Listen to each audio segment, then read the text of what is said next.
దాకా 2 నిమిషాలు విన్నా మనం కార్యక్రమం ముగించినట్టే. కాకపోతే అమ్మవారు గడపడం అనేటువంటి ఒక మాటను చెప్పేసుకున్నాం. మీరు చెప్పిన తర్వాత శ్రీమాత్రే నమః. భక్తులకు సూచన, కొంతమంది మాకు ఇన్ఫర్మేషన్ లేకుండా కూడా వచ్చినారు. వాళ్ళు ఎవరెవరో ఒకసారి మాకు ఖచ్చితంగా ఐడెంటిఫై అవ్వాలి. అదొకటి ఫస్ట్ సూచన.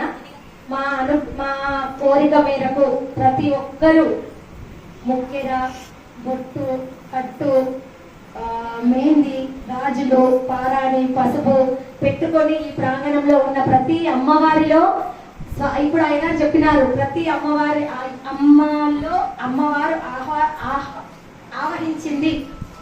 అలా ఉన్నారు ప్రతి ఒక్కరు. నాకైతే మాటలు కూడా రావట్లేదు. ఈరోజు లాస్ట్ టైమే అంత సంతోషం అనిపించింది. ఈ రోజు అయితే అసలు వందనాతీతం, చెప్పడానికి మాటలు లేవు. ప్రతి ఒక్కరికి పేరు పేరున ధన్యవాదాలు. ఫస్ట్ మా గురువి గారికి అయితే ఇంత మంచి ఆలోచన, ఇంత మంచి ప్రోగ్రామ్ ని మాతో చేయించినందుకు సదా వారి పాదదాసులము. ఈ రుణాన్ని మాత్రం ఎప్పుడూ తీర్చుకోలేము. అసలు కళలో కూడా అనుకోలేదు. శతకళార్చన కంటితో చూడలేదు, ఆ వాక్యం కూడా వినలేదు. ఈ రోజు వినడమైంది, చూడడమైంది, ఆచరణ అయిపోయింది. ఆ అమ్మ అనుగ్రహాన్ని పొందడం కూడా అయిపోయింది. ప్రతి అమ్మవారు అమ్మలాగే ఉన్నారు. అమ్మ అంటే లలితమ్మలాగానే ఉన్నారు. ఇంత బాగుంది అంటే అసలు ఈ ప్రాంగణము వర్ణనాతీతం.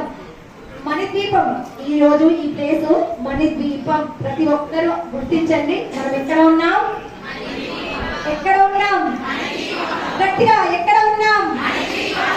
అమ్మదయ ఉంటే, అమ్మదయ ఉంటే, అమ్మదయ ఉంటే జగదంబ